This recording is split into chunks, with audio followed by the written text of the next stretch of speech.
예, 오늘 제목은 말씀드린 것처럼 슬픔의 사람. 그래서 찬송가 중에 어떻게 이 땅에 오신 하나님의 아들에게 슬픔의 사람이란 이름이 붙었는가 라는 유명한 찬송이 있어요. 얼마나 역설적입니까? 그렇죠? 시편 16편 11절에 보면은 그분의 오른편에는 항상 pleasure, 즐거움이 있으시다. 그분은 항상 기뻐하라고 우리에게 말씀하셨고, 그분은 온 우주 만물의 창조 목적이, 여러분과 저를 창조하신 목적이 자신의 즐거움을 위해서, 자신의 기쁨을 위해서 창조하셨다고 했는데, 어떻게 하다가 그분에게 슬픔의 사람이라는 타이틀이 붙을 수밖에 없었는지 우리 한번 말씀을 통해서 한번 확인해 보도록 하겠습니다. 예, 밑으로 내려가시면 제가 이렇게 기록을 했습니다. 하나님의 말씀을 어기고 하나님께서 먹지 말라고 하는 선악과를 먹었죠. 그 불순종이라고 하는 죄로 인해서 이제 인간은 비극이 시작이 됐습니다. 우리는 이 사실을 너무나 잘 알고 있습니다. 배웠습니다. 죄를 지은 아담과 이브에게 하나님께서 내리신 저주에 의해 여자에게도 남자에게도 슬픔과 고통은 필연적 숙명이 되고 말았습니다. 그렇습니다. 창세기 보면 하나님께서 저주를 내리시는 장면에 있는데 여자에게는 고통을 증가시키겠다. 그리고 해산도, 자녀를 낳는 일도 증가시키겠다. 이렇게 얘기를 했습니다. 그리고 그 해산이 당연히 또 고통을 수반한다. 그러니까 얼마나 많은 고통이 하나님에 의해서 주어졌습니까? 그렇죠? 물론 남자는 밑으로 내려가니까 노동의 고통, 여자는 가장 극심한 고통은 해산의 고통이고, 남자는 노동의 고통에 대해서 하나님께서 평생토록 이 저주의 상징을 우리가 짊어지고 살아간다 그랬습니다. 이 세상에서 여러분도 아시다시피 이 땅에 학대받는 자들, 고통당하는 자들 수없이 많습니다. 웃는 사람보다는 우는 사람이 많은 게 지금 이 현상이고요. 아무리 21세기 문명세계를 하더라도 중세 사람들이 얘기했던 인생은 눈물 골짜기라고 하는 그 잠언이 이 시대에도 그대로 적용됩니다. 알게 모르게 숨어서 우는 사람들이 얼마나 많은지 모르고 우리 자신도 마냥 즐겁고 좋은 때만 있는 것은 아니란 사실을 우리는 너무나 잘 알고 있습니다. 그렇죠? 예, 그래서 하나님, 이 죄를 지은 인간에게 주어진 운명, 그것은 고통, 슬픔, 괴로움. 그래서 인간은 고생하려고 태어나느니라 라고 욥기 5장 7절을 통해서 고백했습니다. 태어나는 순간부터 인간에게는 고생이 기다리고 있어서 마지막 죽는 순간까지 계속해서 고통이, 고생이, 괴로움이 기다리고 있다라고 성경은 이야기를 했습니다. 인류 역사도 마찬가지입니다. 인류 역사를 보면 평화로운 시대보다는 전쟁이 기간이 많아요. 계속해서 전쟁이 터지는데 그 중간중간에 휴지기, 약간의 평화의 시간이 주어졌을 뿐 셀 수도 없이, 쉴 수도 없이 전쟁은 터집니다. 지금도 뭐 진행되고 있는 전쟁이 많죠. 내란을 포함해서.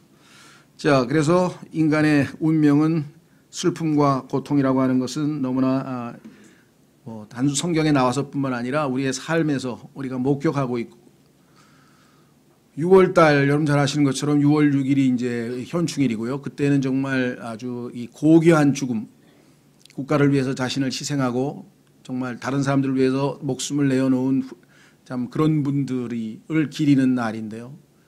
그분들의 그 희생이 없었더라면 지금 우리나라가 이렇게 존재할 수도 없었을 것이고요. 그래서 많은 분들이 6.25를 포함해서 많은 그런 그 희생자들 때문에 그 가족과 후손과 이런 분들이 여전히 슬픔을 안고 살아가는 경우가 있죠. 그뿐이 아닙니다. 또 며칠 전에는 그 갑작스러운 그 이 배 유람선 사고로 인해서 지금 얼마나 많은 그분들의 가족은 물론이요, 그분들을 알고 있는 친구, 지인, 뭐 직장 동료를 포함해서 얼마나 큰 충격을 받고 슬픔에 쌓였을까 한번 우리가 생각해 보지 않을 수 없고요. 또 바로 뒤이어서 미국에서는 그 직원이, 공무원이 자기 직장 동료들에게 총기를 난사해서 13명이 죽는 엄청난 또 일이 버지니아에서 미국에서 이틀 전인가 터졌죠. 그리고 그것뿐만 아니라 보도가 안 돼서 그렇지 쉴 새 없이 지금 이러한 일들이 터지고 그것의 결과로 말미암아 고통과 슬픔이 아주 만연하고 있는 것이 이 세상입니다. 이 세상이 바로 그런 세상이죠. 자, 그래서 우리는 죄로 말미암아 이와 같은 모든 것들이 우리에게 굴레가 씌워졌다라는 사실을 잘 알고 있습니다. 자, 그래서 둘째 줄에 그래서 욥도 여자에게서 태어난 사람은 셋째 줄에 제가 이렇게 기록했습니다. 욥도 여자에게서 태어난 사람은 날수가 적고 괴로움으로 가득하며라고 토로했습니다. 솔로몬도 위대한 지혜로운 사람들은 다 이런 인생의 리얼리티 삶의 현실을 직시하고 이렇게들 고백했죠. 솔로몬도 인간이 겪게 되는 모든 것이 다 헛되고 영의 고통일 뿐이요 해 아래 살고 있는 모든 사람의 모든 날이 슬픔이며 괴로움이라고 말했습니다. 그래서 성경에는 요한복음 11장 35절에 예수께서 우시더라. 예수께서 우시더라. 예수님께서 웃으셨겠죠. 그러나 성경 기록에는 적어도 웃으셨다는 말은 나오질 않습니다. 이 땅에서 예수 그리스도의 삶은 슬픔의 사람으로서의 삶이었기 때문에 그분은 예수께서 우시더라. 성경에서 가장 짧은 구절이죠. 요한복음 11장 35절. 이 땅에서 만약에 여러분이 울고 계신 처지라면 그 구절을 읽으면서 그 구절을 묵상하면서 큰 위로가 되시기를 바랍니다. 자, 그래서 이 땅에서 이제 아무런 위로자 없이 끊임없는 고통의 연속인 눈물 골짜기 인생을 살아가는 죄인들에게 육신을 입고 찾아오신 하나님이신 예수 그리스도. 그분 또한 슬픔의 사람이요 고통을 잘 아는 분이셨습니다. 오늘 우리 본문에 나와 있습니다. 자, 그래서 우리는 이제 이사야서로 한번 가보겠습니다. 이 세상 종교는 다양한 종류가 있는데 그 중에서 상당히 고상하고 요즘 이 세상에 지식인들이 많이 선호하는 그러한 종교가 있는데 그 종교가 불교를 포함해서 하여간 이 도교 뭐 등등 우리나라도 뭐 불교 신자가 많고 얼마 전에 초파일이 또 지났죠. 예. 그런데 이 불교는 인생의 모든 문제의 원인을 고통으로 치습니다. 고통. 그래서 이 고통을 없애야 되겠다. 이게 불교의 목적입니다. 고통이 왜 생기냐? 이 세상에 슬픔이 왜 생기냐? 이 성경에서 sorrow라고 하는 S-O-R-R-O-W, sorrow를 창세기에서는 고통으로 번역했고 이사야서에서는 슬픔이라고 번역했는데 다 맞습니다. 고통으로 야기되는 슬픔, 하여간 다 포함해서 우리가 sorrow라고 이렇게 얘기를 하는데요. 어쨌거나 이 고통을 없애는 것이 불교의 목적인데 고통의 원인을 어떻게 지적했냐면 욕망에 대한 집착이라 했어요. 욕망을 성취하지 못하는 것에 대한 안타까움 다음에 그것을 집착해서 어떻게든지 욕망을 이루려고 인간이 했는데 자꾸 실패하고 욕망을 성취 못하니까 점점 불행해지고 그래서 고통과 슬픔이 배가 된다. 이렇게 정의를 내리고 이 욕망과 욕망에 대한 집착으로부터 그렇죠? 벗어나야 된다. 어떻게 하면 되냐? 뭐 그래서 거기서 얘기하는 8정도라고 하는 뭐 가르침이 있어요. 그리고 소위 말하면 이 수행을 통해서 열반의 경지에 도달하면 깨달으면 근데 그 깨달음은 뭐냐? 이 세상에 존재하는 눈에 보이는 모든 것은 실제가 아니고 환상에 불과하다. 이 환상이라고 하는 말을 산스크리트 버머라 그러죠. 그 불교 경전이 쓰여진 언어가 인도의 산스크리트라고 하는 언어인데 그 버머라고 하는 이 어로는 마야라고 합니다. 마야. 그래서 그것이 다 환상인데 그 환상이 사실 실제도 아닌데 왜 거기에 집착하느냐? 그래서 그것을 환상이라고 하는 것을 깨닫는 순간 집착이 풀리면서 마음이 평안해지고 모든 고통으로부터 벗어날 수 있다. 그럴싸하죠? 저는 그 일시적인 그 어떤 효과를 부인하는 건 아닙니다. 그런 분들이 많아요. 그래서 막 서양에 막 유명한 뭐 하버드 철학과를 나온 사람도 한국에 와서 뭐 고승이 되는 사람도 있고 뭐 그런 분도 많아요. 뭐 궁극적인 건 뭐냐? 그 고통의 마지막 클라이맥스가 죽음인데 죽음은 어떻게 해결할 거냐? 대책이 없죠. 그렇죠? 성경은 인간의 고통의 원인을 집착이나 욕망이 아니라 고통으로 접근하는 게 아니라 그 고통의 원인이 되는 모든 이 땅의 슬픔의 원인이 되는 죄로 접근합니다. 모든 문제의 뿌리는 죄이기 때문에 죄를 제거하기 전에는, 죄를 없애기 전에는 이 땅에 근원적인 해결책은 없다. 그래서 예수 그리스도께서 이 땅에 죄를 제거하시기 위해서 저 높고 높은 셋째 하늘에서 이 땅에 낮고 낮은 곳으로 오셔서 슬픔의 사람으로 오신 것입니다. 그래서 그분은 하나님의 죄를 제거하는 어린 양으로 오셨죠. 그래서 이 땅에 그분이 등장하셔서 무대 위에, 드디어 무대 위에 등장하는 그 순간에 하나님께서 보내신 대언자 침례인 요한이 외쳤죠. Behold the Lamb of God which taketh away the sins of the world. 보라, 세상 죄들을 제거하는 하나님의 어린 양이로다. 죄를 제거하러 오신 분이세요. 죄의 싹은 사망이니까 당연히 사망은 정복되었고 궁극적으로 인간은 드디어 하나님 앞에 회복된 모습으로 다시 한번 하나님을 기쁘시게 할 수 있는 하나님의 아들들로 될 수 있는 엄청난 역사가 벌어진 것입니다. 기독교와 불교의 차이는 인간의 노력으로 깨달음을 통해서 일시적으로 어떤 고통으로부터 벗어나는 것이 아니라 고통의 원인이 되는 죄를 정죄해서 십자가에서 정죄하여서 죄를 제거하시고 그 죄들을 다 저 지하에 있는 지옥들에 다 내려놓으시고 죄와 상관없이 다시 이 땅에 오셔서 완전한 죄 없는 의로움과 평강의 통치를 통해서 이 온 우주를 하나님의 기쁨의 왕국으로 만드시는 예수 그리스도가 기독교요. 다른 모든 것들은 인간의 노력과 인간의 수고에 불과하다. 다시 돌아오십니다. 이사야서 53장 본문으로 가겠습니다. 드디어 이사야를 통해서 하나님께서 자신의 아들을 보내실 예언이 나와 있습니다. 우리가 전한 것을 누가 믿었느냐? 아무도 안 믿었죠? 하나님께서 인간이 되어 이 땅에 오셨다 그랬을 때 누가 믿었습니까? 이분이 세상 죄를 제거하는 하나님의 어린 양이라 그랬을 때 누가 믿었습니까? 우리가 전한 것을 누가 믿었느냐? 주의 팔이 누구에게 나타났느냐? 주의 팔. 예수님은 주님의 팔로서 그 역할을 하시기 위해서 이 지상에 내려오셔서 그분의 팔로 모든 것들을 이루셨는데 주의 팔이 누구에게 나타났느냐? 모든 죄인에게 나타나지 아니하였느냐? 그러나 그를 알아보고 믿은 자가 누구냐? 그래서 그는 멸시당하고 거부당했다고 했죠. 2절. 그가 그분 앞에, 그는 예수님, 그분 앞은 하나님 아버지 앞에, 그가 그분 앞에 연한 초목같이 마른 땅에서 나온 뿌리같이 자랄 터이니. 예수님의 삶은 그분 앞에서의 삶이었습니다.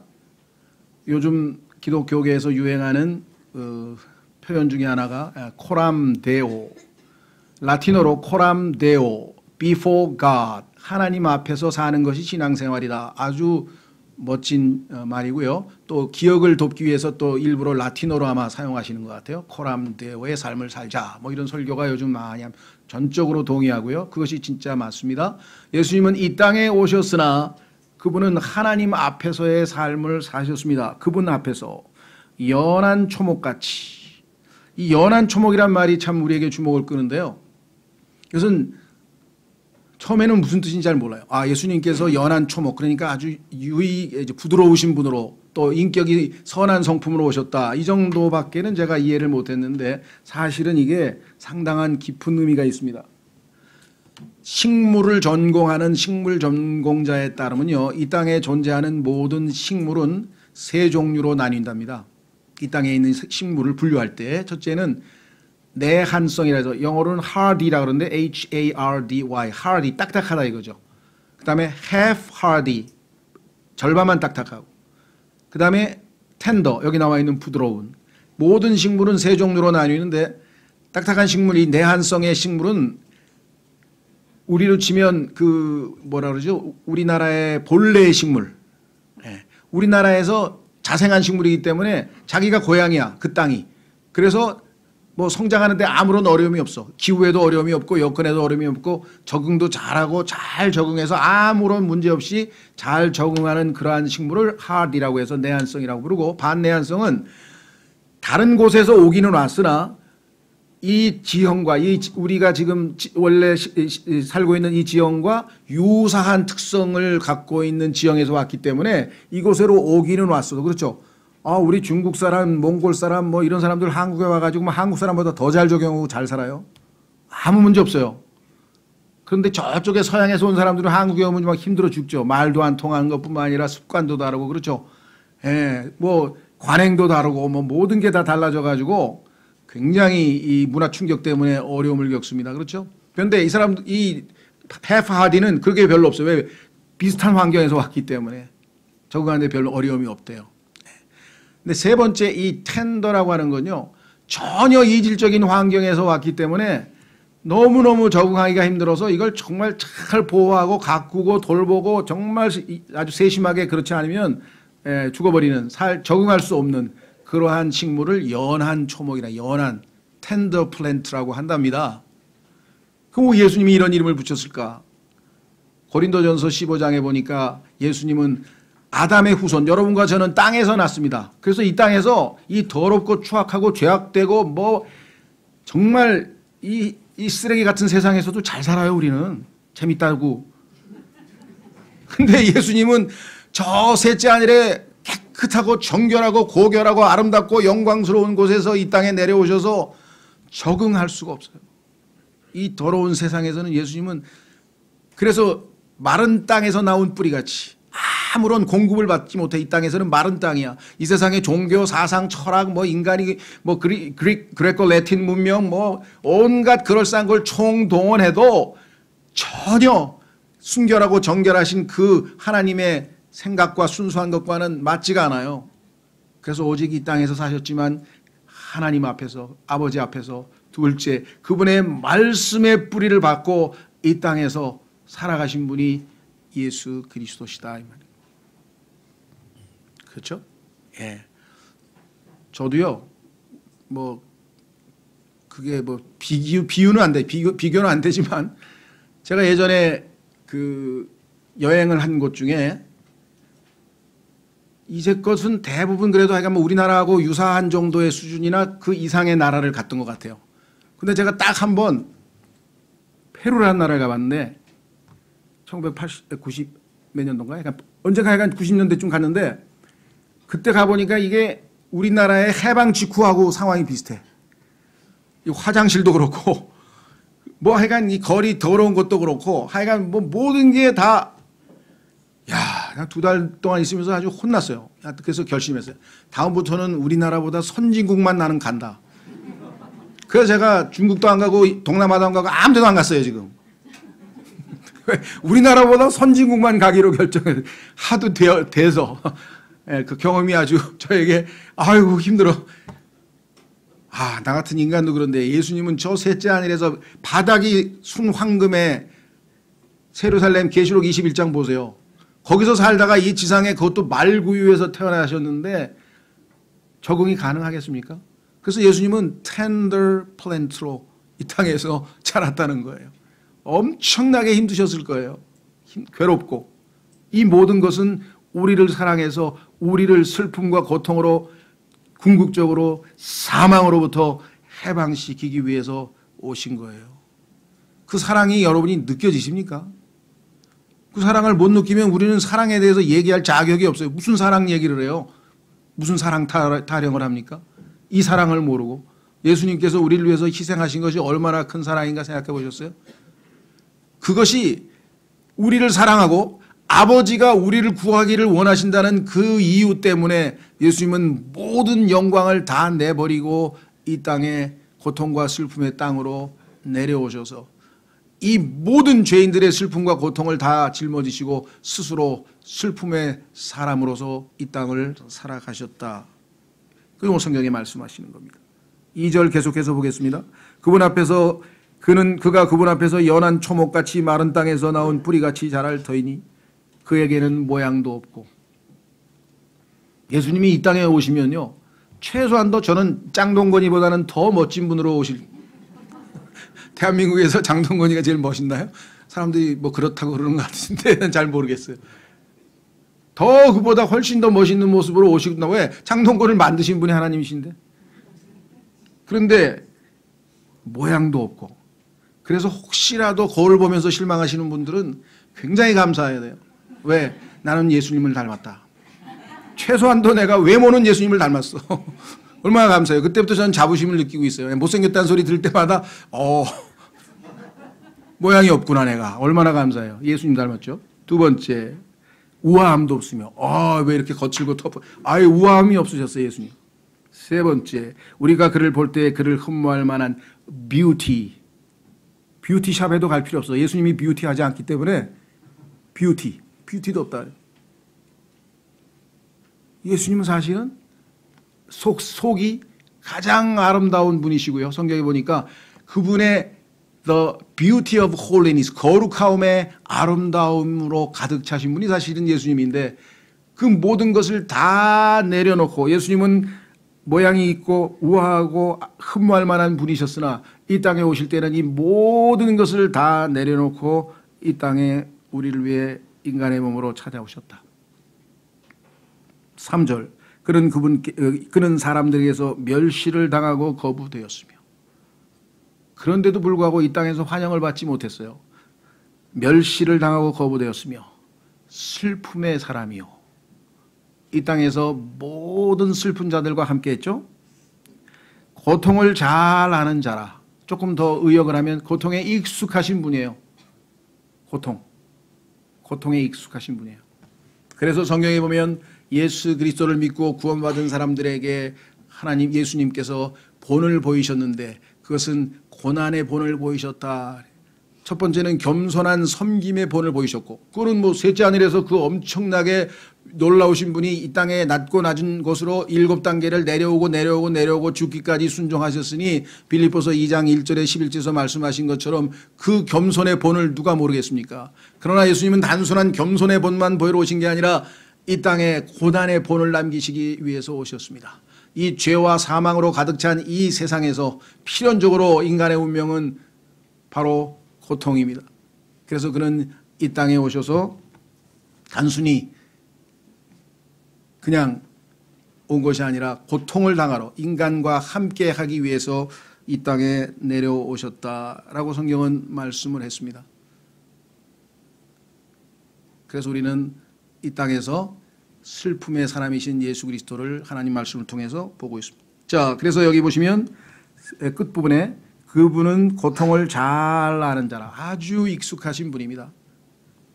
그래서 성경에서 여러분과 저에게도 예수님이 우리의 본이 되셨기 때문에 바울도 성경을 가르칠 때 우리가 많은 고난을 거쳐야 하나님의 왕국에 들어가리라. 자, 확인해 보겠습니다.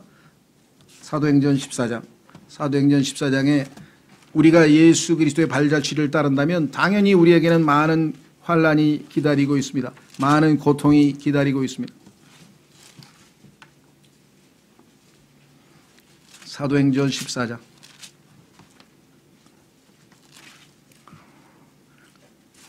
22절, 사도행전 14장 22절.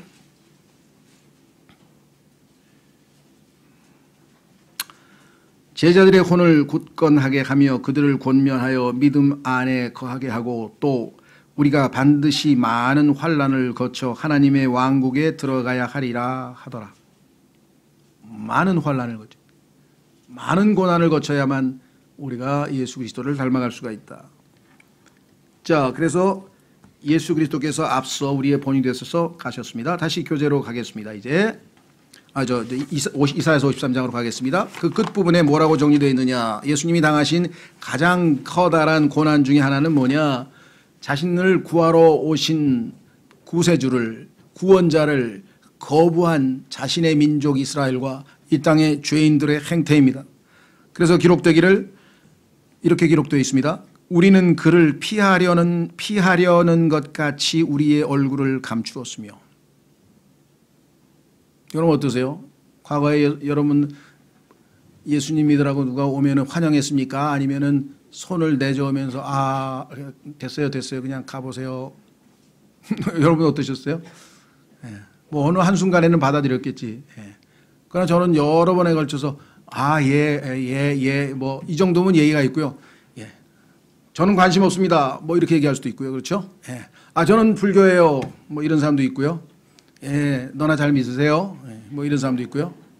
어떤 분은 제가 복음을 전했더니 그 힘 있으면 고아원에 가서 애들 목욕이나 시켜줘. 그래서 예, 알겠습니다.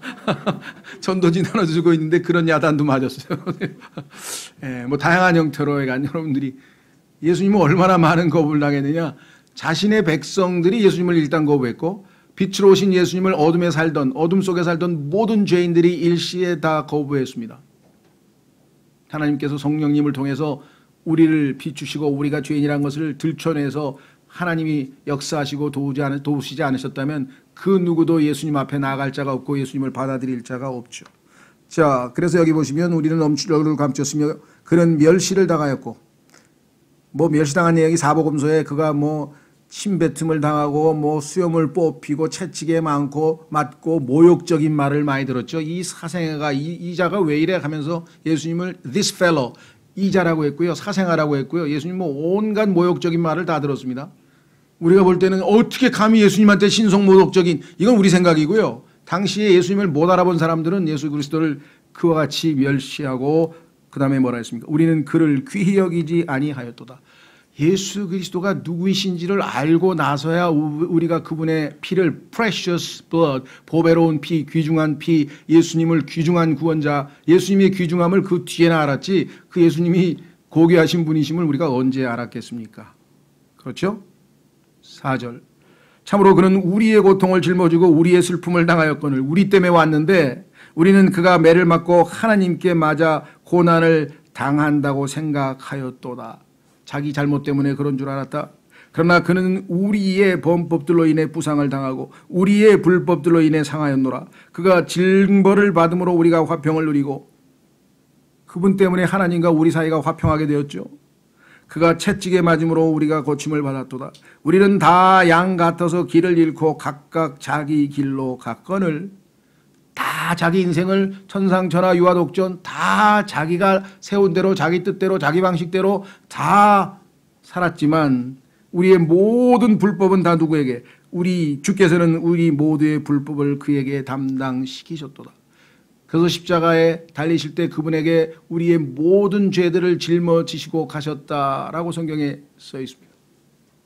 그리고 그는 그 모든 죄들을 짊어지고 지옥에 가서 그 모든 죄들을 지옥에 내려놓고 without sin, 죄 없이 다시 이 땅에 돌아오셔서 이제 정결한 우리들을 통치하시는 통치자가 될 것이다 라고 성경에서 분명하게 말씀을 했습니다. 그는 학대를 당하고 고난을 당하였어도 자기 입을 열지 아니하였으며, 예수님이 당하신 학대와 고난은 이 세상의 인간으로서는 당할 최고의 극단의 고통이었다는 것을 알죠.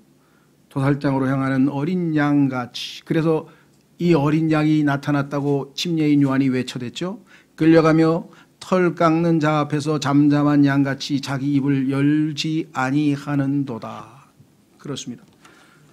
다시 이제 교재로 오셔서 둘째 패러그래프의 셋째 줄에 참 하나님이셨으나, 원래 그분은 참 하나님이셨습니다. 그런데 참 인간으로, 즉 마지막 아담으로 이 땅에 오셔서 친히 육체로 거하는 동안에 강렬한 부르짖음과 눈물과 기도와 간구를 드리셨고, 아들이실지라도 친히 고난을 받으신 일들로 말미암아 순종을 배우사 완전하게 되셨습니다. 그분은 원래 완전한 분이셨는데 왜 완전하게 될 필요가 있었을까요? 전능하신 하나님이신데 뭐가 부족해서 완전하게 되실 필요가 있었을까요? 예수님은 전능하시고 전지하시기 때문에 이 땅에 사는 모든 인간들의 고통과 슬픔과 괴로움을 다 알고 계십니다. 다만 그분은 그와 같은 고통과 고난과 괴로움을 겪어보지는 않으셨어요. 셋째 하늘에 만약에 하나님의 아들이 그대로 머물러만 계셨더라면 우리가 직접 이 땅에서 체험한 고통과 괴로움과 그 모든 고난과 환난과 힘든 그런 것들을 직접 체험할 기회는 없었다는 거죠. 이해가 되세요? 그래서 그분은 이 땅에 와서 우리처럼 똑같은 체험을 통해서 그 마지막 부족했던 체험적 지식을 갖추시고 그걸 체험하심으로써 이제 우리가 도움을 요청할 때 도우실 수 있어. 왜? 경험했기 때문에. 체험했기 때문에. 생각되세요? 그걸 경험하지 않은 사람이 어떻게 우리를 도우실 수 있냐 이 말이에요. 전능하셔서 도우실 수 있겠지만 그분은 하나님께서 그 체험을 허락받고 내려와서 이 땅에서 우리와 동일한 고통과 체험과 괴로움을 직접 체험하셨다. 확인해 보겠습니다. 히브리서 2장 18절.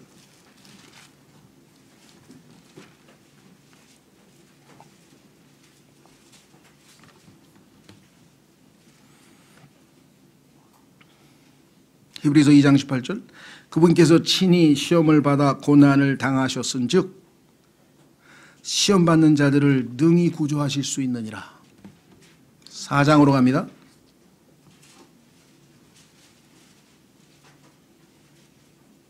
15절. 4장 15절. 우리에게 계신 대제사장은 우리의 연약함의 감정을 몸소 느끼지 못하시는 분이 아니요. 예수님도 이 땅에 인간으로서 연약한 육체를 지니고 모든 경험을 다하고 느낌, 예수님은 자신의 가장 측근인 유다로부터 배신당하는 배신감도 느껴봤고요. 가족들의 버림당하는 느낌도 받아봤고요. 제자들의 그 무기력한 행동도 옆에서 지켜봤고요. 권력의 압제 앞에서 그러한 모멸감도 느껴봤고요. 이 땅에서 예수님께서는 여기 나와요. feeling이라 하잖아요. falling. 인간으로도 느끼는 우리의 연약한 느낌마저도 예수님도 다 체험하셨기 때문에 우리의 연약함의 감정을, 느낌을, feeling을 몸소 느끼지 못하시는 분이 아니요 모든 점에서 우리와 똑같이 시험을 받으셨으되 죄는 없으신 분이시니라. 그렇기 때문에 그분을 의탁하고 그분께 의지하면 우리가 그와 같은 똑같은 종류의 어려움과 시험과 시련을 겪더라도 능히 거기서 죄를 짓지 아니하고 승리함으로써 하나님께 영광을 돌리는 삶을 살 수 있다. 그 삶을 살게 하시기 위해서 예수님이 십자가에서 자신의 생명을 내어주신 것이다. 그렇죠? 예. 자, 그래서 다시 돌아옵니다. 다음 장, 그 다음 밑으로 가십시오. 5장 7절로 가시면 이 땅에서의 슬픔의 사람으로서의 예수님의 마지막 최고의 절정은 십자가 앞에서의 권회입니다. 그는 기도하면서 땀방울이 핏방울이 될 정도로 강렬한 권회 가운데 기도하셨죠. 그래서 성경은 이렇게 말씀을 하셨습니다. 7절. 히브리서 5장 7절. 그분께서는 친히 육체로 거하던 때 자기를 사망으로부터 능히 구원하실 분에게, 예수님을 부활시키실 수 있죠. 하나님께서 강렬한 부르짖음과 눈물과 기도와 간구를 드리셨고 또 친히 두려워하셨으므로 하나님을 두려워하는 자를 하나님께서 응답하셨죠. 하나님께서 들으셨느니라. 그분께서 아들이실지라도 친히 고난받으신 일들로 말미암아 순종하기를 배우사 완전하게 되셨으므로, 직접 체험을 겪어서 이제 예수님께는 부족한 게 아무도 없어요. 완전하게 다 갖췄어요. 이제 죄인들의 모든 괴로움과 고통을 직접 체험했기 때문에 이제는 주님께는 부족한 게 없어요. 그래서 완전하게 되셨으므로 자기에게 순종하는 모든 사람들에게 영원한 구원의 창시자가 되시고 하나님에 의해 멜기세덱의 계통에 따른 대제사장이라 불리셨느니라 그랬습니다. 다시 교재로 오셔서 마무리를 짓겠습니다. 이로써 자신을 희생물로 바치심으로, 우리를 대신해서 희생물로 자신을 바치심으로 죄인들을 위해 저주가 돼서 우리를 저주에서 구속하셨습니다. 창세기 3장에서 인류의 죄에 대하여 하나님께서 내리신 그 저주는 드디어 십자가에서 다 그 저주가 풀리면서 결국은 저주로부터 우리가 해방되게 되었다. 그래서 예수님께서 성경에서 갈라디아서 3장 13절에서 예수 그리스도께서 십자가에 달리셔서 우리를 대신하여 하나님의 저주가 되셨다. 주님은 우리의 고통을 짊어지고 우리의 슬픔을 담당하셨다. 우리가 금방 이사야서 53장 4절에서 읽으셨죠. 그러나 하나님께서는 그분의 기도를 들으셨고 그분을 사망의 고통에서 들어 일으키셨습니다. 우리의 죄값을 다 치르시고 이제 십자가에서 내려와서 지옥에 가셔서 마지막 하나님께서 맡기신 책무를 다 이루셨습니다. 저희 교회에서 나온 소책자에 보면 예수 그리스도의 죽으심과 부활 사이에 예수님께서 행하신 사역이 나와 있어요. 대부분의 그리스도인들은 예수님의 죽으심과 부활 사이에 무슨 일을 하셨는지 잘 모릅니다. 근데 성경에 보면 상당히 많은 구절이 있어요. 그래서 저희가 소책자의 부활서부터 죽으심과 부활 사이에 예수님께서 행하신 일들이라는 소책자가 있습니다. 그래서 그분은 마지막으로 이제 지옥의 열쇠와 그렇죠? 길을 가지고 문을 열고 승천하시기 위해서 지상으로 올라오셨죠? 부활하셨죠. 자, 그래서 그분은 이제 하나님께서 사방의 고통에서 들어 일으키셨습니다. 하나님 왕자 우편에서 우리의 대제사장으로 계신 주님께서는 예수 그리스도의 승천은 사도행전 1장을 포함해서 누가복음 24장을 포함해서 여러 곳에서 예수님께서 하늘로 올라가신 장면이 나와 있죠.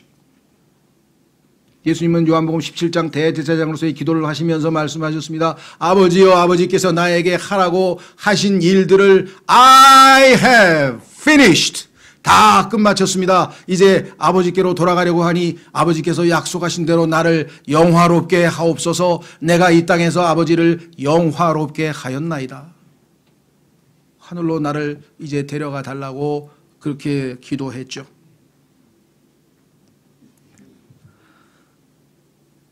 이 땅에서 하나님의 자녀들이 겪는 모든 슬픔과 고통과 괴로움을 다 느껴보셨습니다. 아까 말씀드렸습니다. 저는 성경의 그 단어가 너무나 와닿는 거예요. 요즘 사람들이 많이 쓰는 게 하나 feeling이거든요. feeling. 젊은 사람들 좀 어때? I feel bad. I feel bad. 뭐 밤낮 뭐가 안 좋대. 왜 그래? 그렇죠? 예, 밤낮 뭐 게임만 하고 그냥 무슨 뭐 컴퓨터만 하고 그냥 밤낮 그리 뭐 feel good이 나올 리가 있나? 건강하게 운동하고 잘 먹고 잘 뛰고 그래야 건강할 텐데 밤낮 그죠? 예. 그러나 그 feeling 우리의 그 느낌마저 다 이해해 주시는 분 여러분들 그거 있죠? 그 누구도 이해할 수 없을 거야. 뭐 내가 당한 이 배신감은 뭐 이런 분도 있을 것이고 이 절망감은 이런 분도 계실 것이고요. 여러분이 느끼는 이 느낌 이걸 누가 알겠어? 예수님은 아신다 이 말이죠. 아신다고 써 있죠. 분명하게. 우리는 고통스러울 때마다 이분께 믿음으로 나아가 긍휼의 때를 따라 돕는 은혜와 위로와 새 힘을 얻을 수가 있습니다. 그걸 은혜의 왕조라고 그러지 않았습니까? 긍휼과 필요한 때에 도우시는 은혜로 우리를 대해 주신다고 기다리고 계신다고 하지 않았습니까? 궁극적으로 주님은 우리에게 다시는 눈물과 사망과 슬픔과 울부짖음과 아픔도 다시 없는 세상, 이것이 예수 그리스도께서 우리에게 제공하시는 궁극적인 고통과 슬픔에 대한 답변입니다. 그거 눈에 보이는 거 다 환상이야, 환상. 사실이 아니라고 그냥 생각하고 그렇게 그냥 깨달으면 그만입니까? 해결책이 아니에요, 그거는. 그거는 그 뭡니까? 타조가 뒤쫓아오는 그 적들에게 쫓기다가 급해서 그냥 모래에다가 머리만 팍 박고 자기가 숨어 있는 것처럼 착각하는 거나 똑같은 것이죠. 예수님은 완전히 모든 문제를 다 해결하고 이제 마지막 새하늘과 새 땅에서 우리에게 여기 나와 있죠. 다시는 눈물 없는 세상을 만들어 주신다. 사망과 죽음 없는 세상도 만들어 주신다. 슬픔 없는 세상을 만드신다. 울부짖음도 아픔도 다시 없는 세상을 가져다 주실 겁니다. 이분을 멸시하고 거부하다니 얼마나 모순돼요. 그래서 성경에 보니까 예수님은 죄인들의 모순을 견뎌내셨다. 아니 내가 지금 너희들을 행복하게 해주러 왔는데 너희들에게 이 모든 것을 제거해 주러 왔는데 어떻게 해서 나를 거부하고 멸시하는지. 그래서 우리는 이 모순이 완전히 해결될 예수님의 다시 오실 때까지, 그때가 올 때까지 슬픔의 사람 예수 그리스도, 그분은 우리의 주님이십니다. 이 땅에 슬픔과 고통과 괴로움을 겪고 있는 모든 사람들에게 그들에게 유일한 소망 되신 예수 그리스도를 여러분과 제가 알려주고 보여주고 체험한 그분을 간증하고, 그래서 그분들이 다 예수 그리스도께 매료되어 예수님께 나와 그분을 받아들이고 그들도 다 같이 행복을 누릴 수 있도록 해주는, 그것이 여러분과 제가 해야 될 책무 중에 하나라 이 말입니다. 그래서 우리는 하나님께서 왜 슬픔의 사람이라고 하는 타이틀을 이 땅에 지니고 계시는지, 그리고 지금도 슬픔의 사람으로서 수없이 많은 고통과 괴로움 가운데 있는 사람들에게 예수님께서 손을 내미시는 거예요. 수고하고 무거운 짐진 자들아 다 내게로 오라. 내가 너희에게 안식을 주리라. 내가 너희의 슬픔과 고통과 사망을 짊어지었노라. 그것이 이 땅에 있는 죄인들에게 유일한 답입니다. 그렇죠?